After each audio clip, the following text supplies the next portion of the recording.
Doutor Álvaro, sempre com a gente aqui no Band News Station. Doutor Álvaro, eu queria começar perguntando para o senhor sobre a volta dos pacientes, não mais para tratar especificamente de Covid, né? Mas aqueles pacientes que têm algum tipo de doença, doenças crônicas, que estão voltando para o consultório.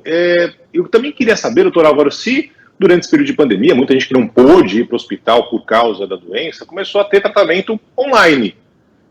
Isso veio para ficar, não veio para ficar? Conta para a gente, doutor, bom dia. Bom dia, Barão, bom dia para Carla, para os ouvintes. Barão, o problema é que eles não estão voltando. Esse é o maior problema que a gente vê com relação a o período da Covid-19. Muitos pacientes pararam de fazer exame, muitas vezes alguns até pararam de tomar as medicações.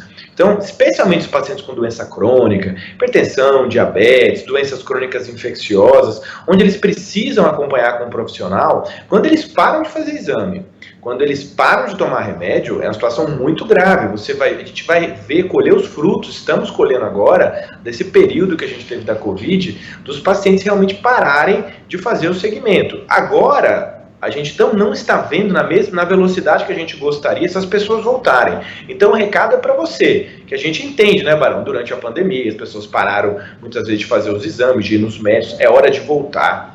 É hora de retomar o segmento dessas doenças, de voltar a ir no profissional que você costuma ir.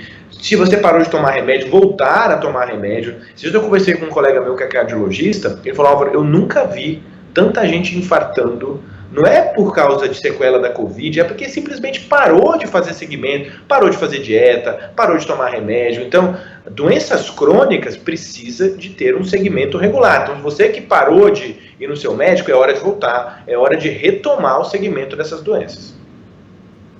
Doutor, hoje a gente trouxe a notícia aqui de redução, mudando de assunto, né, completamente, a gente volta a falar de Covid-19, infelizmente a gente ainda tem que abordar esse tema.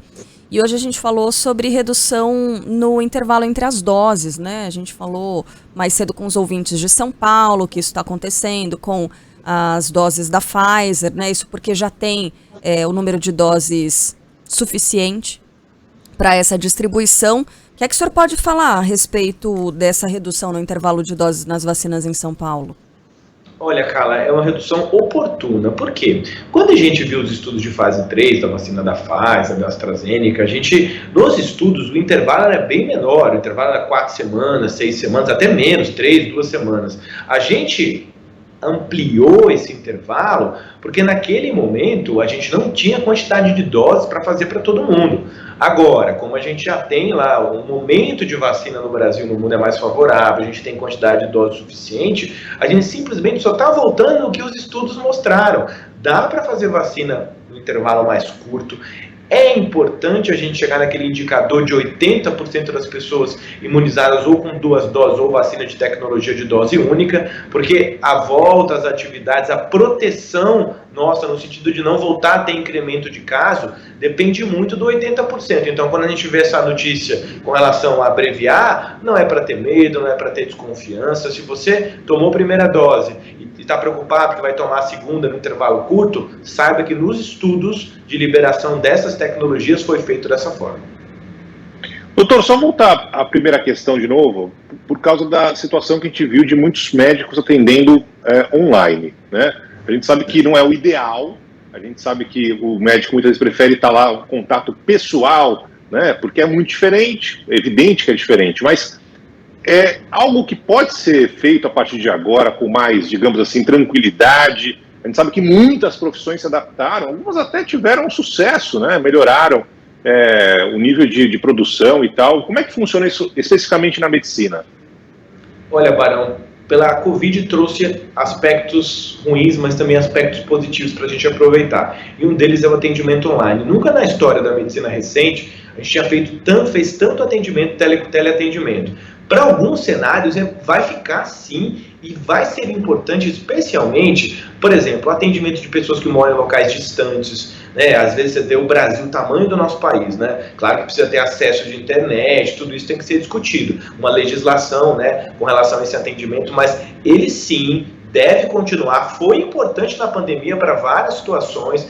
Então, por exemplo, você está lá acompanhando com o seu médico, faz consulta presencial. Se você está bem, está estável, no dia que você de repente não pode ir presencialmente, fazer uma teleconsulta, mostrar os exames, isso se mostrou muito favorável para prestar um bom atendimento para esses pacientes. Agora, numa situação que você precisa examinar, você manda o paciente vir. Então, talvez a gente entre no modelo de atendimento médico híbrido, onde a gente faça preferencialmente o atendimento presencial, mas em vários cenários, para não perder a oportunidade de ver aquele paciente, você coloca ali no meio daquele atendimento algo que pode ser uma teleconsulta, uma consulta virtual. Então, veio para ficar, vai ajudar muito, só falta a gente entender e construir um modelo melhor de atendimento online.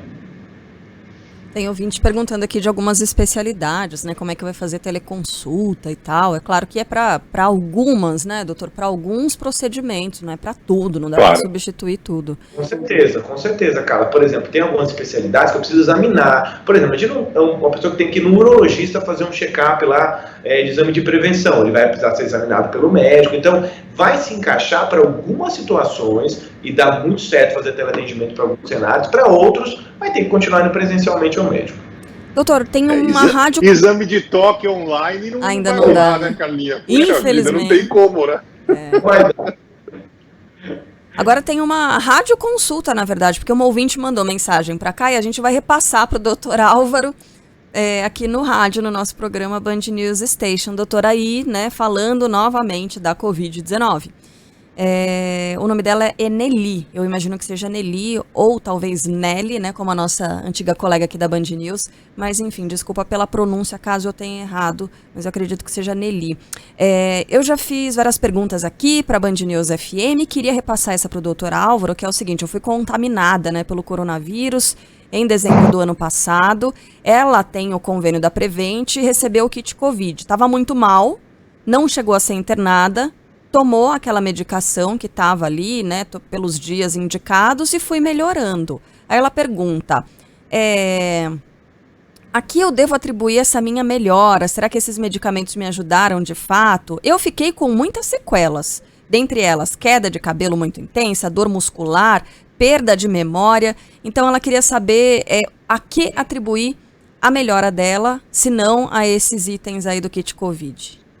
Muito boa pergunta, cara. Acho que vai esclarecer a dúvida de muitas pessoas que tiveram doença. O que acontece? A Covid é uma doença de um espectro de apresentação muito amplo. Tem pessoas que pegam a doença e começam com muitos sintomas. Dor no corpo, febre, mal-estar, às vezes até um pouco de falta de ar nessas fases iniciais. E a maior parte dos pacientes evolui de forma a se recuperar, independente da intervenção que você faz. Então, o que deve ter acontecido com a nossa ouvinte? Ela internou lá com Covid, fizeram um tratamento que realmente estão a evidência na ciência de que tem algum benefício, só que a evolução natural que ela teria, independente de ter tomado o remédio ou não, seria uma evolução favorável de doença.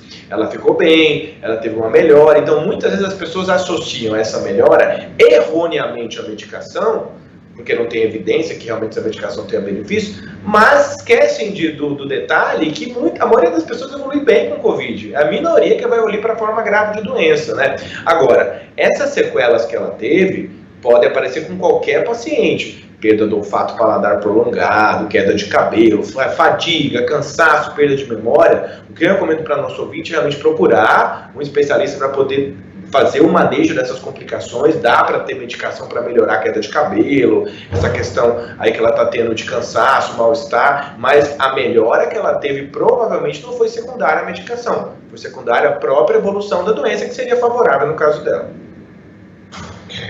Doutora, a gente sabe que tem muita gente agora achando que, digamos, o pior já ficou para trás, já passou, vida que segue adiante, né? E, de novo, vale a pena olhar o que está acontecendo em outros países, onde a vacinação também já está sendo desenvolvida, porque, digamos que, de fato, acho eu que o pior ficou para trás, mas sempre ficar atento, né, doutor Álvaro? Sim, a gente está vendo agora, Barão, recentemente a gente ouviu as notícias nos últimos 2 dias de aumento de casos no Reino Unido, né? Isso serve de alerta, não porque vai voltar aquele caos, lockdown, é a questão como a gente se reestrutura na questão dos fluxos dentro dos protocolos de retomada. Então, tirar a máscara, de uma forma mais precoce, talvez não seja um caminho para a gente, né, com relação à prevenção de um possível surto de casos de Covid. Então, o momento ainda é a gente olhar o que está acontecendo, expandir cobertura vacinal e talvez, por último mesmo, a questão da retirada de máscaras. Então, agora está chegando o inverno aí na Europa, eles estão preocupados, talvez eles recomendem novamente a inclusão dos protocolos de máscara para ambiente fechado. Então, a gente está vendo que as coisas estão acontecendo de forma positiva nas últimas semanas, sim, mas talvez a gente não precise ser tão... os protocolos não voltem tudo ao normal tão rapidamente, especialmente com relação às máscaras. Muito bem. Alguém está batendo na porta do consultório falando, preciso entrar, doutor Álvaro, então vamos encerrar aqui o papo, o doutor Álvaro vai trabalhar agora e tudo mais. Grande abraço, até a próxima, doutor Álvaro. Obrigado, Barão, obrigado, Carla. Ótima semana para todo mundo aí. Para nós.